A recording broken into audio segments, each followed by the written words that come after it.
Hello dear students. So in previous video we have seen that we were revising our second lesson, the adventures of Toto. So in previous video we have seen that how that Toto misbehaved with the different animals and different persons like ticket collector and donkey and other animals who were living in that zoo. So let's see that what happened next. A great treat for Toto during cold winter evenings was the large bowl of warm water given him by grandmother for his bath. He would cunningly test the temperature with his hand, then gradually step into the bath, first one foot, then the other, as he had seen me doing, until he was into the water up to his neck. So the great treat for Toto during cold winter, actually grandmother offered him a warm water to take a bath, and he was very cunning, very clever. He was very clever, so because of that, as me means narrator, as the narrator always touch the water to know the temperature of the water, so that he will take bath. So according to that only, he also tried and he also touched the water with the finger, and he just wanted to know the temperature, that it is better for him or not, it is suitable for him, it is favor for him or not. So because of that, he was just cunningly touched the water, and he did it. Means first he tried, means first he took his first step, then second, and then he took the bath until he was into the water up to his neck. Means then he took the bath, and then he just enjoy the bath. So once comfortable, he would take the soap in his hands or feet and rub himself all over, just we do. Okay, we just take a soap and we just start rubbing our hair, our face, our body, means our hands and legs and all that thing. So he was also rubbing his body. When the water became cold, he would get out and run as quickly as he could to the kitchen fire in order to dry himself. So in winter season it happens that till warm water it is good, but the water becomes cold, so it is not good. So when the water became cold, so he just ran towards where? Kitchen, to dry himself, because in kitchen he will get some fire. Okay, so because of that he ran towards there. So if anyone laughed at him during this performance, Toto's feeling would be hurt and he would refuse to go on with his bath. One day Toto nearly succeeded in boiling himself alive. So during this performance, means bathroom to kitchen, when he ran bathroom to kitchen, so during this performance, if anyone laughed at him, so he just became angry and he just annoyed. And one day what happened? One day Toto nearly succeeded in boiling himself alive. Actually one day the water was very hot and he was about to boil himself. It was very hot. A large kitchen kettle had been left on the fire to boil for tea, and Toto, finding himself with nothing better to do, decided to remove the lid. Finding the water just warm enough for a bath, he got in with his head sticking out from the open kettle. This was just fine for a while until the water began to boil. Actually, there was a large kitchen and the kettle was kept on the stove, and it was for, means they were just preparing tea, and the water was just boiling. So he went over there and he removed the lid and he entered into the kettle, and what he felt, until warm water he was there, when it starts boiling, so what happened, he got in with his head sticking out from the open kettle. This was just fine for a while, while the water began to boil, till it was fine. But now what happened, when the water began to boil, so Toto then raised himself a little, but finding it cold outside, sat down again. When it starts boiling, so he felt warm, so he just took his body out of the kettle, and again when he found scolded out of the cattle. Then again he entered where? In the cattle to feel the warmth. He continued hopping up and down for some time until grandmother arrived and hauled him half boiled out of the kettle. And he did it.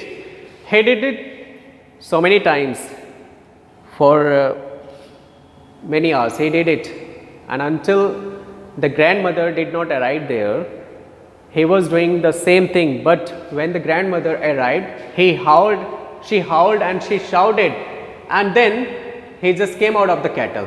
If there is a part of the brain especially devoted to mischief, that part was largely developed in Toto. He was always tearing things to pieces. Whenever one of my aunts came near him, he made every effort to get hold of her dress and tear a hole in it. And it is said that if there is a part of the brain especially devoted to himself, devoted to mischief, means here the narrator is describing about, if suppose only talking about a part of brain which is only for mischievous, so that is related to only what? That is related to only Toto only. Okay, he was always tearing things to pieces, and he always tear the things. And whenever one of my aunts came near him, he made every effort to get hold of her dress and tear a hole in it. Means he always ready to do mischievous things, because this is one of the example. Means one of his aunts came to his house, so he always used to tear. Means he always try to tear her dress. Okay, and one day what happened? One day at lunchtime, a large dish of pulao stood in the center of the dining table. We entered the room to find Toto stuffing himself with rice. My grandmother screamed and Toto threw a plate at her. One of my aunts rushed forward and received a glass of water in the face. One day, this was the time of lunch, means all have to take the lunch. So pulao, a large dish of pulao stood in the center of the dining table. Means at the center of the dining table that pulao was kept, and everybody was ready to have a lunch. But what happened at that time? Toto came over there and he took the plate of rice, plate of pulao, and he started eating. So after seeing this moment, the grandmother screamed at him, but what he did, he threw a plate on her, and then one of his aunts, means writer's aunts, she came over there, and she was just trying to take the dish of pulao from him, but what he did, Toto just threw a glass of water on her face. Okay. When grandfather arrived, Toto picked up the dish of pulao and made his exit through a window. We found him in the branches of the jackfruit tree. The dish is still in his arms. Actually, when the grandfather arrived there, so he ran through the window, and he just went to the jackfruit tree, and different branches he used to sit, and he was having the dish of what? Pulao. He was just eating over there and he was just enjoying. Okay. He remained there all afternoon, eating slowly through the rice, determined on finishing every grain. Means he was just eating, continuously he was just eating, and till afternoon he was over there only. And then, in order to spite grandmother who had screamed at him, he threw the dish down from the tree and chattered with delight when it broke into 100 pieces. Means he just wanted to show the writer's grandmother that what he could do. When he finished his pulao, he just threw the plate, and the plate was broken into 1,000 pieces. So he showed his teeth. He was very happy to do this thing. Obviously, Toto was not the sort of pet we could keep for long. Even grandfather realized that.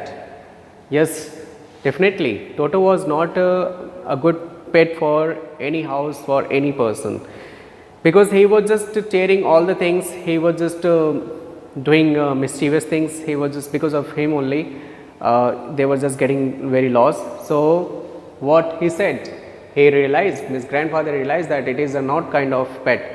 So we were not well to do, means they were not so much rich and could not afford the frequent loss of dishes, means they were not too much rich that they can purchase all that things whatever he damaged, cloths, curtains and wallpapers. So grandfather found the Tonga driver and sold Toto back to him for only 3 rupees.